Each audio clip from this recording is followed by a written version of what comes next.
Assalamualaikum warahmatullahi wabarakatuh. Halo semuanya, perkenalkan kami dari kelompok 1. Kami di sini ingin menganalisis tentang novel sejarah yang bertemakan Gadis Kretek. Sebelum memulai video kami, alangkah baiknya kami memperkenalkan diri terlebih dahulu. Perkenalkan, nama saya Ruth. Saya Valeri. Saya Farah. Saya Aisyah. Check it out. Lo tau gak sih yang novel sejarah Gadis Kretek? Tahu yang dijadiin series itu bukan sih? Nah itu bener tuh, gue sempat baca bukunya novel sejarah itu yang Gadis Kretek. Dikit sih, baru-baru dikit. Gue tau sinopsisnya, lo tau gak sinopsisnya? Tahu sih, tapi sedikit doang. Nih gue kasih tau sinopsis awalnya ya. Jadi tuh isi buku dari cerita itu tuh kayak Suraja dan Jaknya. Itu tuh tokoh utama dari situ. Mereka tuh memiliki kisah percintaan yang rumit gitu. Nah kisah percintaan mereka inilah yang jadi benang merah di novel itu. Yang pertama tuh awalnya tuh Suraja mimpi kayak ngigo gitu, nyebut-nyebut nama Jengnya. Dikira anak-anaknya Jengnya itu nama ibu mereka, ternyata bukan nama ibu mereka banget. Terus, nah lo tau gak sih Jengnya itu adalah seorang wanita yang ngelintingin inian rokok. Iya, tahu. Nah habis itu Suraja itu tiba-tiba jatuh cinta sama Jengnya. Oh iya. Terus apa lagi, Ut? Nah itu gue nggak tahu kelanjutannya karena gue belum selesai baca bukunya gitu loh. Oh, ini gak sih ternyata pas ayahnya ngigo itu mereka anak-anaknya jadi kayak napak jelas bisnis mereka, cari tahu tentang rahasia-rahasia di balik Kretek Jagat Raya ini. Terus ternyata si Jengnya ini tuh si pemilik dari Kretek Gadis di KKM itu. Ah gitu, iya bener juga sih, agak nyambung ya. Iya kan? Berarti kita harus baca lagi ya? Harus baca. Aduh Le, lu tau gak sih struktur novel sejarah? Susah banget deh, gue gak bisa tahu. Oh, struktur. Oh, gue tahu. Pakai novel Gadis Kretek aja. Jadi pokoknya awalnya ada orientasi. Di sana bakal diperkenalkan asal mualanya keluarga Suraja dan juga bisnis kreteknya. Setelah itu bakal dijelaskan juga tentang penyakit Suraja yang lumayan parah. Lalu anak-anak Suraja yang diminta untuk mencari Jengya. Oh, Gadis Kretek tuh yang ada di Netflix bukan sih? Yang Dian Sastro itu kan? Iya, bener-bener. Nih, mau lihat nggak? Mau. Nih. Oh, gue tahu nih kalau misalnya pengenalan peristiwa dari novel Gadis Kretek. Jadi kalau nggak salah ini si Suraja punya kisah cinta sama yang namanya Jengnya. Nah, jadi tuh kayak kisah mereka ini terbuka sama anak-anaknya si Suraja. Nah, tapi kayak hubungan mereka tuh kayak dihalangi restu orang tua sama lain-lainnya. Makanya tuh kayak hubungan mereka tuh kayak rumit banget itu gak sih? Nah, bener banget tuh. Iya kan, rumit banget.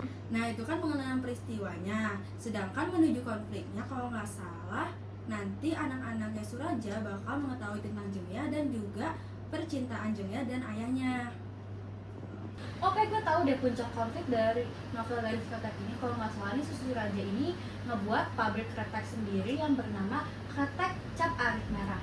Nah terus si Suraja ini membangun pabrik sendiri juga karena tuh dia tuh malu gitu loh, karena latar belakang dia tuh yang beda sama si Jengnya ini. Makanya tuh Jengnya menjadi salah satu orang yang membuat dia jadi mandiri dan dia yang memulai pabrik ini untuk membuktikan ke orang-orang juga. Oh gitu. Tapi nih ya Le, gue tuh masih kurang tahu deh tentang resolusi dari novel ini. Lo tau gak? Resolusi mah gampang. Nih, resolusinya itu saat Suraja memilih untuk menikahi wanita lain walaupun dia masih mencintai Jengya. Surat yang dikirim Suraja juga mengungkapkan keputusan pahit yang terpaksa diambilnya meskipun menyakitkan bagi keduanya. Oh alah, resolusi begitu.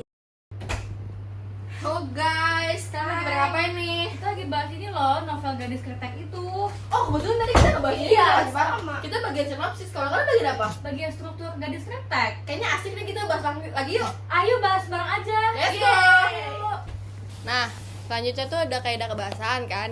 Nah, dalam kaidah kebahasan tuh yang pertama pasti ada verbal material.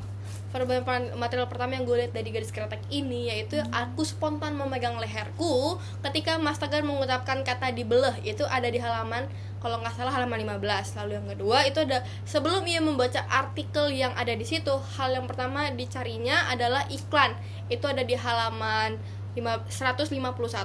Terus ia kadang mengangkat barang-barang disuruh oleh para pemilik stand, itu halaman 155 kalau nggak salah. Terus yang terakhir tuh menurut gue, begitu turun ratusan pasang mata yang tangannya sibuk melinting kretek, melihat ke arah kami. Itu ada di halaman 160 deh kalau nggak salah. Terus tambahan dari gua nih, kalau misalkan yang verba materia itu ada ya dicoba dulu, aku berpikir sejenak, itu ada di halaman 6. Terus mendengar itu membuatku menahan nafas tak percaya, itu ada di halaman 2 kalau nggak salah. Terus begitu turun, ratusan mata yang tangannya sibuk melinting kretek melihat ke arah kami di halaman 160. Terus yang terakhir itu ada ia punya keluarga yang menyayanginya di halaman 201. Itu. Nah, terus kaidah kebahasan selanjutnya ada adjektiva. Nah, adjektiva itu ada di halaman 1, 104, halaman 221 dan juga halaman 75. Nih, lihat. Di halaman 1 ada kalimat satu sisi kepribadian ibu yang tak pernah ku tahu sebelumnya tiba-tiba muncul ke permukaan wajahnya. Ibuku bisa cemburu. Lalu di halaman 104 ada menembus sela-sela kabut dengan suara tangis tak kalah keras dengan erangan ibunya beberapa saat yang lalu.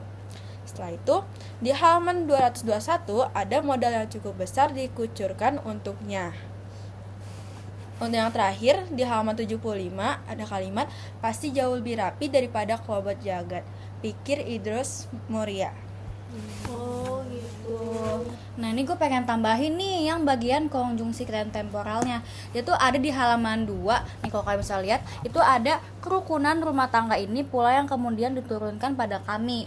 Nah terus di halaman 34, tak perlu mencoba yang lain sehingga nantinya akan kembali lagi untuk mencicip rasa gurih itu. Nah yang ketiga itu ada di halaman 204.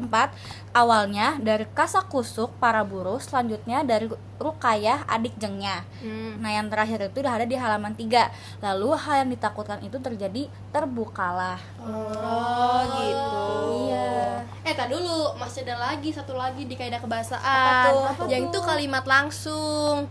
Nah, kalau kalimat langsung itu ada di halaman 1, halaman 2, halaman 4 sama halaman 12. Nih, gue sebutin dulu nih yang pertama nih, yang halaman 1, yaitu kalimatnya aku yang memelihara dia sakit, perempuan itu yang dipanggil-panggil, omel ibu, mulutnya miring-miring dan monyong-monyong saking kesalnya. Itu halaman 1 tuh.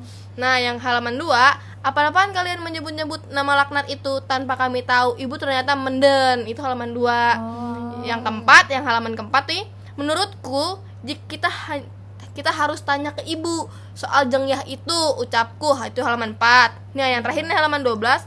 Nggak jelas gimana sih mas, film tuh duniaku, aku mau berkembang masa nggak boleh. Aku mulai mengeluarkan sungut macam serangga siap tempur. Oh itu kalimat langsungnya ya. Iya. Banyak ya? Emang banyak. Cuman sih masih yang lain-lainnya gitu. Cuman kalau menurut gue sih itu udah cukup juga ya. Oh iya sih, benar-benar. Nilai kehidupan. Pertama, nilai agama. Nilai religius yang terdapat pada novel Gadis Kretek ini adalah saat Idrus Muria bingung untuk membuat kretek baru yang ditawarkan pemilik modal. Walaupun dengan cara yang masih dipertentangkan, namun ia memiliki keyakinan dengan berdoa terlebih dahulu, meskipun berdoanya dilakukan di Gunung Kawi agar mendapatkan petunjuk. Pada awalnya, Idrus Muria agak enggan harus ikut-ikutan ritual Gunung Kawi segala. Tapi kemudian ia berpikir, demi menunjukkan keseriusannya pada si pemodal, sekaligus menghormati kepercayaan yang telah diberikan kepadanya, Idrus Muria memutuskan pergi ke Gunung Kawi.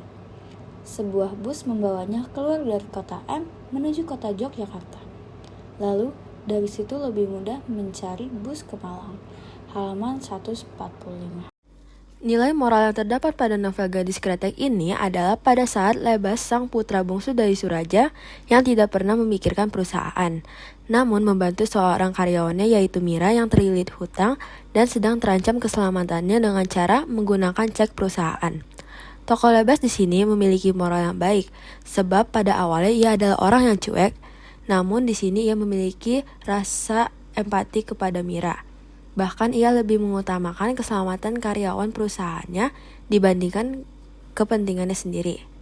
Berapa hutang Mira? 3,5 juta katanya. Tunggu di sini, ujarku.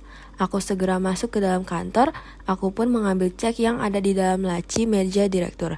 Siapa lagi kalau bukan Mas Tegar. Halaman 70. Yang ketiga adalah nilai budaya. Budaya yang ada dalam novel ini adalah budaya Jawa yang syarat akan nilai dan makna. Budaya merokok dalam novel ini perlu mendapatkan perhatian khusus. Kita harus mampu memberikan arahan yang baik dari maksud novel ini, karena budaya merokok dalam novel ini sangat kental. Bahkan perempuan dengan mudahnya merokok tanpa adanya larangan dari orang tua. Seperti sepenggal kalimat, Suraja menemui kekasihnya di gudang, tempat persembunyian tembakau yang baru dibeli kemudian disimpan masih berbentuk gelondongan. Perempuan itu bersembunyi sambil merokok. Gudang yang beratap tinggi seolah menjadi tempat yang bebas bagi aroma tembakau untuk menguar di udara, merayap di atap-atap. Suraja selalu tahu kecintaan Jengyah kepada Kretek. Entah mengapa, begitu saja dia tahu kalau Jengyah pasti bersembunyi di situ. Ada pada halaman 217. Selanjutnya yaitu nilai sosial. Nilai sosial dalam novel Gadis Kretek karya Ratih Kumala terdapat pada suatu situasi di mana seorang gadis, Rumaisa, merasa diabaikan dan tidak mendapat perhatian dari seorang tetangga saat meminta pendampingan. Sikap abai dan tidak responsif dari si bapak tetangga menunjukkan kurangnya empati dan perhatian terhadap orang lain, yang merupakan aspek nilai sosial. "Pak, bisa tolong temani saya nunggu Ari-Ari di luar?" Rumaisa mencoba menegur seorang bapak tetangga. Tetapi si bapak tetangga itu bahkan tak menengok padanya. Ia terus saja tertawa-tawa sambil mengobrol dengan orang yang di sebelahnya. "Pak," tegur Rumaisa lagi. Tapi laki-laki parubaya itu tetap menganggapnya tak ada. Tiba-tiba Rumaisa merasa marah. Ia tak bisa lagi menahan emosinya dan berteriak kencang sekali. Kini seluruh perhatian tertuju padanya. "Keluar, keluar, keluar semua!" Rumaisa kalap. Percakapan tersebut terdapat pada halaman 108 pada novel Gadis Kretek. Yang terakhir adalah nilai estetis. Nilai estetis dalam novel Gadis Kretek terdapat pada kemampuan penulis untuk membangun suasana yang kaya akan imaji dan emosi. Penggambaran senja yang mempesona, tokoh yang terlupakan, dan karakter yang kompleks memberikan kedalaman pada cerita dan membuat pembaca terhubung secara emosional dengan narasi. Senja menjelang maghrib, Idrus Mulya melihat sebuah toko di ujung jalan, di luar pasar. Toko itu berdebu dan sepi. Ia sepertinya terlupakan. Halaman 111. So guys, itu adalah hasil analisis kami tentang Gadis Kretek. Sebelumnya terima kasih atas penyaksian kalian terhadap video kami. Dadah!